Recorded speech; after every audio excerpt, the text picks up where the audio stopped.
तो आज की वीडियो में स्टार्ट करते हैं एलटी बायोलॉजी 2018 के अगले प्रश्न। पहला क्वेश्चन है ट्यूनिका डेरिटोस इज लोकेटेड इन। जो ये ट्यूनिका डेरिटोस है ये किस में पाया जाता है? टेस्टिस में, ओवरी में, वेजाइना में या स्क्रोटम में? तो ये जो पाया जाता है कहाँ पर पाया जाता है? स्क्रोटम में। ठीक है। और ये क्या करता है? ये बेसिकली क्या होता है, ये स्मूथ मसल की लेयर होती है। ठीक है, स्मूथ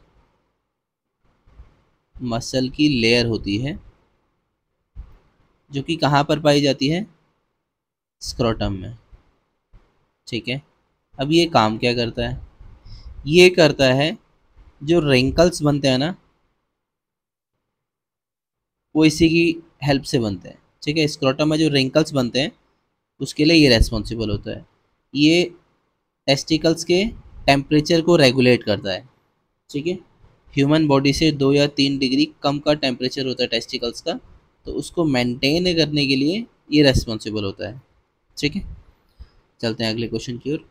अगले क्वेश्चन में हमसे पूछा है जो रीनल पोर्टल सिस्टम है ये किस में एब्सेंट होता है या किस में नहीं पाया जाता है? तो आपके ऑप्शन है फ्रॉग, रैबिट, लिजर्ड, रेप्टाइल। तो ये एब्सेंट होता है मैमल्स में। ठीक है, MAMMALS, मैमल्स में रीनल पोर्टल सिस्टम नहीं पाया जाता है। जबकि फ्रॉग जबकि फ्रॉग हो गया, मतलब एम्फीबियन, लिजर्ड और रेप्टाइल, ये इनमें पाया जाता है। ठीक है, तो रेप्टाइल यहाँ पर है, लिजर्ड इस वाले ऑप्शन में, सबसे ऊपर है एम्फीबियन, फ्रॉग। ये क्या है? रैबिट। रैबिट क्या है? मैमल, तो इसमें ये नहीं पाया जाता है। ठीक है, अब हम देखते हैं ये क्या होता है renal portal system. Renal portal system found in fish में पाया जाएगा, एम्फीबियन में, फ्रॉग में पाया जाएगा, रेप्टाइल्स में और बर्ड्स में पाया जाता है। ये काम क्या करता है? ये बॉडी के पोस्टीरियर पार्ट से, मतलब हाइंड लिम्ब से ब्लड लाता है। रीनल पोर्टल वेन ब्लड लाता है और ये ब्लड फिर जाता है किडनी में, कैपिलरीज में। ठीक है, किडनी में फिर ब्लड सप्लाई होता है, फिर वहाँ से ये एंटर करता है सिस्टमेटिक सर्कुलेशन में, ब्लड एंटर करता है। ठीक है, रीनल पोर्टल सिस्टम वो पोर्टल सिस्टम है जिसमें लोअर बॉडी से या हाइंड लिम्ब से या पोस्टीरियर पार्ट से ब्लड आता है रीनल पोर्टल वेन में और ये जाता है किडनी में, फिर वहाँ से सप्लाई होता है सिस्टमेटिक सर्कुलेशन में ब्लड। ठीक है, तो इसी पूरे प्रोसेस को बोलते हैं रीनल पोर्टल सिस्टम। ठीक है, एग्जाम्पल क्या है इसका? फ्रॉग है। फ्रॉग में क्या क्या रेस्पॉन्सिबल होता है वो मैं आपको बता देता हूँ, क्या उसका सीक्वेंस क्या है। हाइंड लिम्ब में वेन्स होती हैं, जो वहाँ से ब्लड आता है हाइंड लिम्ब में, हाइंड लिम्ब वेन में ब्लड आता है, वो जाता है रीनल पोर्टल वेन्स में, फिर वहाँ से जाता है किडनी की कैपिलरीज में, फिर वहाँ से जाता है रीनल वेल में, फिर पोस्टीरियर वेना कावा, फिर अल्टीमेटली रीच टू हार्ट। ठीक है, ये पूरा मैकेनिज्म है फ्रॉग में रीनल पोर्टल सिस्टम। देखते हैं आगे है intercalated disc are found in. Intercalated disc जो है वो किस में पाई जाती हैं? Visceral muscle, skeletal muscle, cardiac muscle, ये ऑल ऑफ दिस। तो ये जो आप डायग्राम देख रहे हैं ये है हमारे कार्डाइक मसल का, दिल की मसल्स का। ठीक है, कार्डाइक मसल। इस कार्डाइक मसल में आप ये जो देख पा रहे हैं, ये आप देख पा रहे हैं ना, छोटी छोटी लाइन जैसी है, ये लाइन जैसी आप देख पा रहे हैं। बस इन्हीं लाइंस को, इस वाले डायग्राम में यहाँ पर जो आप ये लाइन देख पा रहे हैं, इसी लाइंस को बोलते हैं इंटरकैलेटेड डिस्क। ठीक है, इन्हीं को बोलते हैं इंटरकैलेटेड डिस्क। तो ये किसका कैरेक्टरिस्टिक फीचर है? ये कैरेक्टरिस्टिक फीचर है हमारी कार्डाइक मसल्स का, हमारी दिल की मसल्स का। ठीक है, हार्ट की मसल्स का। तो ऑप्शन नंबर सी जो है आपका करेक्ट आंसर होगा। इसमें बीच में आप ये जो देख पा रहे हैं इसे बोलते हैं न्यूक्लियस, और ये जो है ये इसकी ब्रांचिंग को रिप्रेजेंट करता है। ये जो दो अलग सेपरेट हो रहे हैं इसको ब्रांचिंग को रिप्रेजेंट करता है। ठीक है, और ये जो आप देख पा रहे हैं ये है इंटरकैलेटेड डिस्क। अगला क्वेश्चन है which one of the following is not a vestigial organ. इनमें से कौन सा वेस्टिजियल ऑर्गन नहीं है? वेस्टिजियल ऑर्गन वो होता है कि जो करंट में कोई भी रोल प्ले नहीं करता है ह्यूमन बॉडी में। वर्मीफॉर्म अपेंडिक्स, प्लाइका सेमिनलिस, ईयर मसल या एपिग्लोटिस। ये जो है ना, तो ये हमारी आई में पाई जाती है निक्टेटिंग मेम्ब्रेन। निक्टेटिंग मेम्ब्रेन जो पहले के ज़माने में कभी रोल प्ले करती थी। निक्टेटिंग मेम्ब्रेन, निक्टेटिंग मेम्ब्रेन का आपने आँख में देखा होगा, एक छोटा सा हिस्सा ना बचा हुआ रहता है हमारे आँख के कोने पे, ठीक है, तो उसी को बोलते हैं plica semilunaris. This is the remnant of nictitating membrane, ठीक है। तो यहाँ पर जो आपका करेक्ट आंसर है वो है एपिग्लोटिस। एपिग्लोटिस आज भी हमारी बॉडी में काम करता है, ठीक है। एपिग्लोटिस जो है ये काम करता है, ये हेल्प करता है ताकि जब आप खाना खाते हो वो आपकी ट्रैकिया या विंड पाइप में ना जाए, ठीक है, आपके पूरे स्टमक में जाए। इसके लिए ये रेस्पॉन्सिबल होता है एपिग्लोटिस। अगला क्वेश्चन है इनमें से क्लोजेस्ट रिलेटिव ऑफ मैन कौन है, ठीक है। मैन के क्लोजेस्ट जो है उसका क्लोजेस्ट रिलेटिव कौन है। आपका ऑप्शन है ओरेंगुटन, जावामैन, क्रो मैग्नन या हिडलबर्ग। तो आपका करेक्ट आंसर है सी, क्रो मैग्नन। ये है ह्यूमंस के या जो होमोसेपियंस है इसका क्लोजेस्ट रिलेटिव है ये, ठीक है। अगले क्वेश्चन में आपसे पूछा है mutation is essential for evolution. Mutation essential है इवोल्यूशन के लिए, एसेंशियल है, हेल्पफुल है, रोल प्ले करता है इवोल्यूशन में, तो ये क्यों करता है। It causes recombination, it produce new variation, it brings a balance in the environment या it stop the struggle for existence. तो म्यूटेशन जो है, म्यूटेशन लाता है हमेशा नए वेरिएशंस एनवायरनमेंट में, इसके लिए ये हेल्पफुल है इवोल्यूशन में। तो आपका ऑप्शन नंबर बी जो है करेक्ट आंसर है। अगला क्वेश्चन है oviparous mammals originated in the period. जो ओविपेरस मैमल होते हैं मतलब अंडज होते हैं जो, वो किस दौरान ओरिजिनेट हुए थे। Permian period, Triassic period, Jurassic period या क्रिटेशियस पीरियड। तो इसमें आपका जो करेक्ट आंसर है वो है ट्रायसिक पीरियड, ठीक है। जो आपका ट्रायसिक पीरियड है वो इसका करेक्ट आंसर है।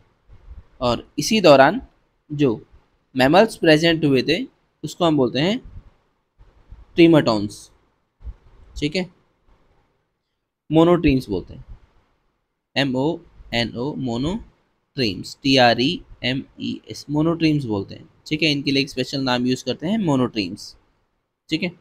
ये जो भी ओविपेरस मैमल्स इस दौरान ओरिजिनेट हुए थे उनके लिए स्पेशल वर्ड है मोनोट्रीम्स, ठीक है। चलते हैं अगले क्वेश्चन की ओर। अगले क्वेश्चन में हमसे पूछा है synaptic speciation occurs due to. Synaptic नहीं होगा, ये सिम्पैट्रिक होगा, ठीक है। ये शायद आपका टाइपिंग एरर था क्वेश्चन पेपर में, तो मैं इसको सिम्पैट्रिक स्पीशिएशन लेके आपको समझाता हूँ। ऑप्शन है पॉलीप्लॉइडी, एन्यूप्लॉइडी, आइसोलेशन या नॉन ऑफ दीज। तो जो सिम्पैट्रिक एसोसिएशन होता है ना वो होता है पॉलीप्लॉइडी के द्वारा, ठीक है। तो आपका ऑप्शन नंबर है यहाँ पे करेक्ट आंसर होगा। मैं आपको इसका एक्सप्लेनेशन बता देता हूँ। पॉलीप्लॉइडी क्या होती है। पॉलीप्लॉइडी एक कंडीशन होती है जिसमें किसी ऑर्गेनिज्म में 2 से ज़्यादा क्रोमोसोम के सेट पाए जाते हैं उसकी सेल्स में, ठीक है। जनरली आप देखते हैं जो एक सेल होती है, ये सेल क्या होती है, इसमें 2n सेट ऑफ क्रोमोसोम पाए जाते हैं, मतलब ये डिप्लॉइड कंडीशन शो करती है। नॉर्मल डिप्लॉइड में होता है 2n कंडीशन, ठीक है, जिसमें 2 सेट ऑफ क्रोमोसोम होते हैं, जिसमें एक सेट मदर से आता है और एक सेट फादर से आता है। पॉलीप्लॉइडी कंडीशन वो होती है जब किसी सेल में 3n की कंडीशन हो, 4n की हो, 6n की हो या उससे आगे 8n, 10x जैसा भी हो आगे, ठीक है। मतलब नॉर्मल जो कंडीशन है डिप्लॉइड की 2n, इससे जब ज़्यादा सेट्स ऑफ क्रोमोसोम होंगे तो हम इसको बोलेंगे पॉलीप्लॉइड कंडीशन। यही रेस्पॉन्सिबल होता है आपका सिम्पैट्रिक स्पीशिएशन के लिए। अब कितने टाइप के पॉलीप्लॉइडी होते हैं, तो ये 2 टाइप के होते हैं। एक तो होता है ऑटोप्लॉइडी और दूसरा होता है एलोपॉलीप्लॉइडी। ऑटोपॉलीप्लॉइडी का मतलब होता है जब एक्स्ट्रा क्रोमोसोम आता है वो सेम स्पीसीज से आता है, मतलब एक ही स्पीसीज से एक में एक्स्ट्रा क्रोमोसोम आ जाए, तो उसका एग्जांपल है सोलैनम, ट्यूबरोसम और अल्फाफा। जब एक्स्ट्रा क्रोमोसोम दूसरी स्पीसीज से आए, डिफरेंट स्पीसीज से हाइब्रिडाइजेशन के दौरान, तो उसके एग्जांपल है वीट, टेटिका मेस्टिवम, जो कि हेक्साप्लॉइड है, इसमें 6n की कंडीशन पाई जाती है। और अगले एग्जांपल है कॉटन और टोबैको। तो आपको इसके एग्जाम्पल जो है याद रखने हैं, एग्जाम्पल आपके हर बार क्वेश्चन में पूछे जाते हैं। आगे है सिम्पैट्रिक स्पीशिएशन क्या होता है, ठीक है। सिम्पैट्रिक स्पीशिएशन वो होता है जब एक सेम जियोग्राफिकल एरिया में एक नई स्पीसीज बन जाए, एक नई प्रजाति बन जाए, तो हम इसको बोलते हैं सिम्पैट्रिक स्पीशिएशन, ठीक है। इसी के लिए पॉलीप्लॉइडी रेस्पॉन्सिबल है। इसके लिए रीजन क्या हो सकता है, रिप्रोडक्टिव आइसोलेशन हो सकता है, किसी भी सेम पॉपुलेशन में वहाँ पर पॉलीप्लॉइडी की हेल्प से, ठीक है। और ये देखा जाता है जनरली प्लांट्स में। और इसके लिए क्या क्या रेस्पॉन्सिबल है, जेनेटिक चेंज, जीन में चेंज, या उसमें म्यूटेशन हो गया, या बिहेवियरल और इकोलॉजिकल डिफरेंसेस जो हैं वो रोल प्ले करते हैं रिप्रोडक्टिव आइसोलेशन के होने के लिए, ठीक है। तो ये था इससे जुड़ी हुई सारी बातें, ठीक है। तो चलते हैं अपने अगले क्वेश्चन की।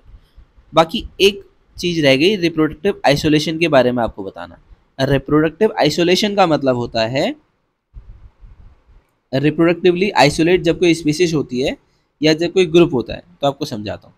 रिप्रोडक्टिव आइसोलेशन का मतलब होता है जब दो अलग अलग ग्रुप होते हैं, कहाँ पर, एनवायरनमेंट में, और जब वो ब्रीडिंग करते हैं तो उनकी जो ऑफस्प्रिंग होती है वो फर्टाइल नहीं होती है, ठीक है। ये ऑफस्प्रिंग जो होगी ये फर्टाइल नहीं होगी।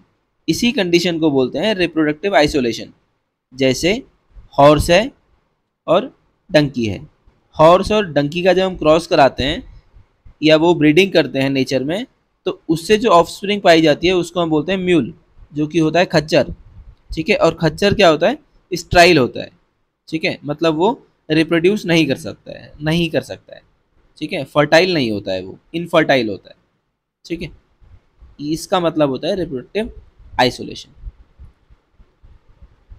अगला है pseudocoelom is the condition when. Pseudocoelom की कंडीशन कब होती है, there is no coelomic cavity, जहाँ पर सिलोम नहीं पाया जाता है, या सिलोम लाइन होता है मीजोडर्म से, या सिलोमिक कैविटी मीजोडर्म से लाइन नहीं होती है, या फिर सिलोमिक कैविटी फिल्ड होती है मसल से। तो सूडोसिलोमेट्स वो होते हैं जहाँ पर सिलोमिक कैविटी लाइन नहीं होती है मीसोडर्म से, या फिर पैचिस में लाइन होती है, ठीक है। जैसे ये कैविटी है, इसके बाहर जो मीसोडर्म प्रेजेंट होगी या तो पैचिस में प्रेजेंट होगी या तो वो नहीं प्रेजेंट होगी, ठीक है। नहीं होगी तो इसको हम बोलते हैं असिलोमेट। असिलोमेट स्पेलिंग अपने हिसाब से देख लेना, ठीक है। असिलोमेट बोलते हैं। अगर ये पैचिस में प्रेजेंट है तो इसको हम बोलते हैं सूडोसिलोम। लेकिन यहाँ पे पैचिस वाला कोई भी ऑप्शन नहीं है, तो बेस्ट आंसर जो है ऑप्शन नंबर सी है, coelomic cavity is not line by mesoderm, ठीक है। चलते हैं अगले क्वेश्चन की ओर। अगले क्वेश्चन में आपसे पूछा है analogous organ develop due to. जो एनालॉगस ऑर्गन है वो किससे डेवलप होते हैं, ठीक है। मतलब आपसे पूछा जा रहा है एनालॉगस और होमोलॉगस के बीच में डिफरेंस, ठीक है। पहला ऑप्शन है कन्वर्जेंट इवोल्यूशन, दूसरा ऑप्शन है डाइवर्जेंट इवोल्यूशन, तीसरा जो ऑप्शन है वो है पैरेलल इवोल्यूशन, और जो चौथा ऑप्शन है वो है आपका progressive evolution. Convergent, divergent, parallel या प्रोग्रेसिव। तो इसका जो करेक्ट आंसर है वो क्या है, पहले आप देखो एनालॉगस ऑर्गन क्या होते हैं। एनालॉगस ऑर्गन वो होते हैं, मैं आपको बताता हूँ एनालॉगस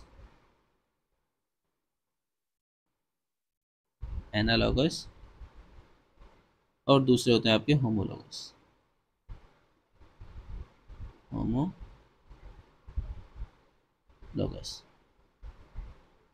होमोलॉगस ऑर्गन वो होते हैं जिनका ओरिजिन सेम होगा। ओरिजिन क्या है, सेम होगा, ओरिजिन सेम होता है, लेकिन जो इनका फंक्शन है, ये काम क्या करते हैं, वो डिफरेंट होगा, ठीक है।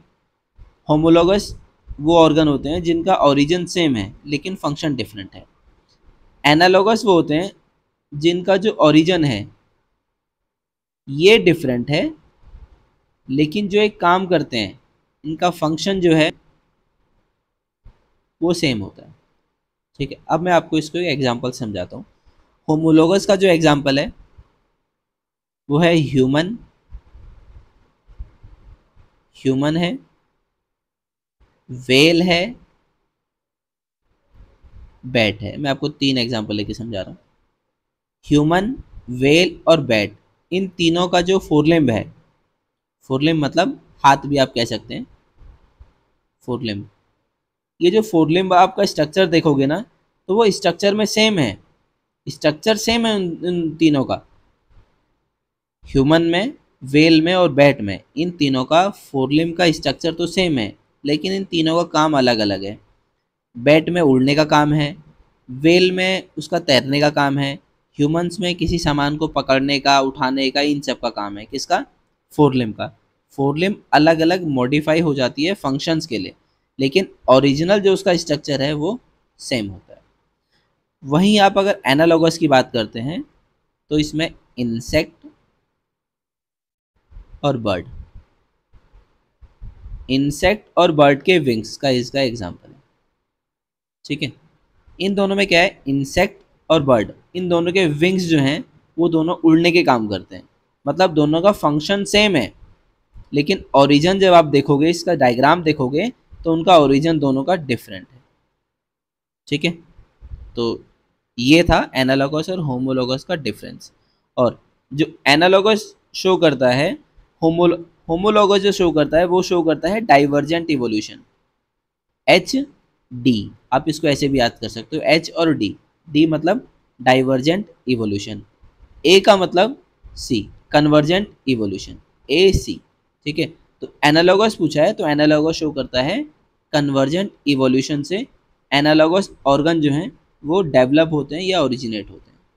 ठीक है, तो आपका ऑप्शन नंबर ए यहाँ पे करेक्ट आंसर है, एनालॉगस का कन्वर्जेंट इवोल्यूशन। और जो डाइवर्जेंट इवोल्यूशन है ये इससे बनते हैं होमोलोगस ऑर्गन, होमोलॉगस ऑर्गन। ठीक है, तो आज के वीडियो में इतना ही, बाकी आपसे मिलते हैं नेक्स्ट वीडियो में।